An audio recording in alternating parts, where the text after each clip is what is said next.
semua benda kita guna surah Yasin. Contohnya macam kalau ada patient yang PSY kan, contoh katalah yang ada masalah depression contohnya. Patient-patient yang macam ni sepatutnya kalau kita nak tolong dia, kita nak baca ayat Quran untuk dia, kita jangan baca surah Yasin. Sebab surah Yasin ni ada konotasi sedih dalam. So dia bertambah depress dengan surah Yasin. Aku bila nak mati maksud surah ni macam tu lah.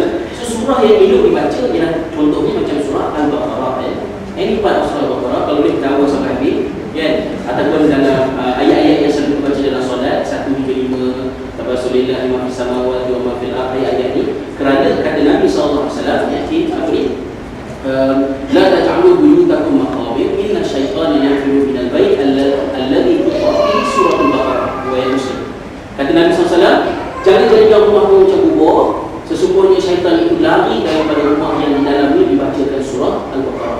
So orang-orang yang lemah, orang yang depressed dan sebagainya, mereka ni ada potensi untuk ada gangguan daripada jin, syaitan dan sebagainya. So ayat yang patut diberikan ayat yang menguatkan itu dan jauhkan syaitan, bukan ayat yang menambahkan depression kan, seperti itu tadi.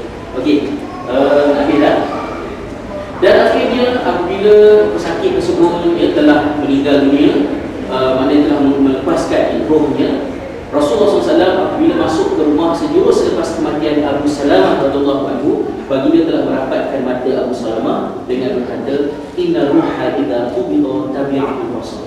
Roh itu apabila ditarik keluar, tarikan roh itu akan diikuti oleh pandangan mata. Maknanya mata tengok mana yang benda tadi, dan kadang-kadang matanya akan terbiar dalam keadaan terbuka. Maka sunnah mengajar untuk kita tutupkan mata pesakit ini.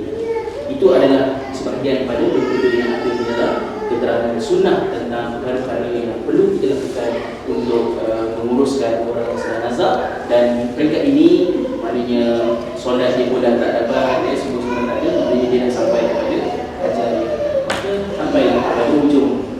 Sebab menguruskan orang yang sedang nazak, kalau menguruskan sakit meninggal dunia, dia saya sambung lagi kan. So dah meninggal dunia tadi lain mungkin bulan depan ke tahun depan ke. Jadi apabila sakit telah meninggal dunia, sekadar sedikitlah saya rasa saya sangat tertarik dengan apa disebut oleh Prof tadi, iaitu jangan sekali-kali kita menganggap sakit ini sebagai objek. Allah SWT muliakan setiap sakit besar. Saya teringat saya sebenarnya IJN ni bukan saya apply kerja. IJN berhasrat untuk mewujudkan satu kurs macam Muslim Chaplaincy. Jadi dia nak cari, kalau dia nak cari seorang ustaz yang tak pernah buat benda ni, mungkin susah sikit sebab dia pun tak tahu nak explain macam mana skop kerja dia. Jadi kebetulan adalah orang yang membantu mencari benda ni pernah membaca blog saya, dan semasa saya bertugas di Belfast, di Northern Ireland, a part of tugasan saya ialah menjadi chaplain di hospital dan juga di penjara. Jadi adalah sedikit pengalaman saya ketika menguruskan patient di sana. Antara benda yang yang saya nak ceritakan ialah beberapa kali bila saya pergi, walaupun mereka sangat profesional, tapi ada juga benda yang saya tak apa boleh yang berlaku. Ialah contohnya patient yang telah meninggal selama 5-6 jam, masa saya nak mandikan jenazah, first time saya jumpa patient dengan catheter yang masih lagi ada. Lepas tu dengan ayam-ayam pasti semua ada lagi lah. Saya rasa alangkah baiknya kalau apabila patient telah meninggal dunia, walaupun dia dibiarkan di kursi itu, maknanya cabut-cabut kalau mula-mula saya nak tarik, tu saya fikir bukan tarik macam tu aja kan. Dia call isteri kat rumah, catheter ni nak buat macam mana, dia kata ada cara nak keluarkan. Saya dah boleh buat, maknanya panggil medical assistant untuk tolong, maknanya keluarkan catheter tadi lah. Okey, itu satu perkara. Kemudian yang kedua pula, sekadar yang boleh saya nak sebagai menutup perbincangan ini juga ialah apabila kita nak menjadikan hospital ini sebagai hospital beribadah, ia tidak bermakna kita menyekat orang agama lain untuk praktis agama itu. First of all, kita selalu mengeluh kerana banyaknya missionary Kristian yang aktif di hospital-hospital. We should not blame them because they are there because we are not there. That's the first thing. Kan, maknanya kemudian yang kedua, apa yang patut kita buat, saya teringat kepada betapa profesionalnya padi-padi yang ada dekat Northern Ireland ketika berurusan dengan saya. Sebab saya attachment utama saya adalah di masjid. Kadang-kadang saya pergi ke hospital.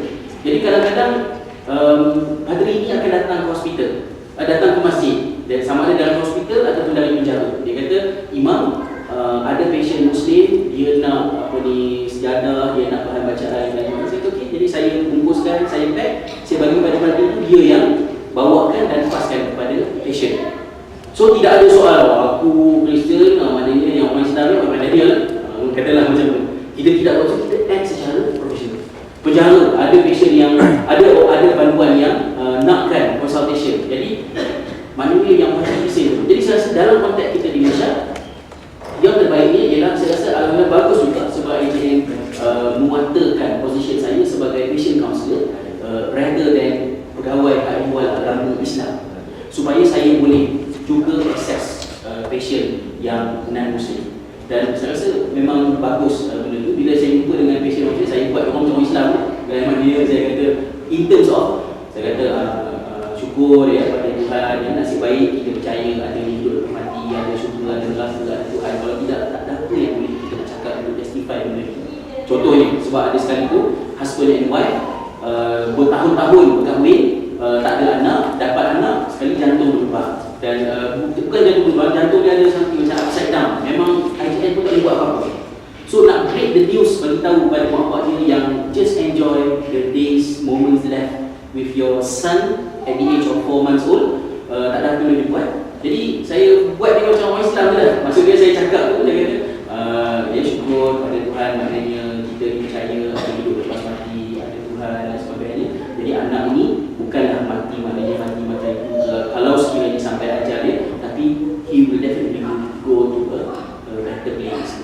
Jadi maknanya okey lah. Dan kalau sekiranya ada patient yang Kristian, saya nakkan padri, then we should contact the priest and bring the priest to the hospital and meet the patient.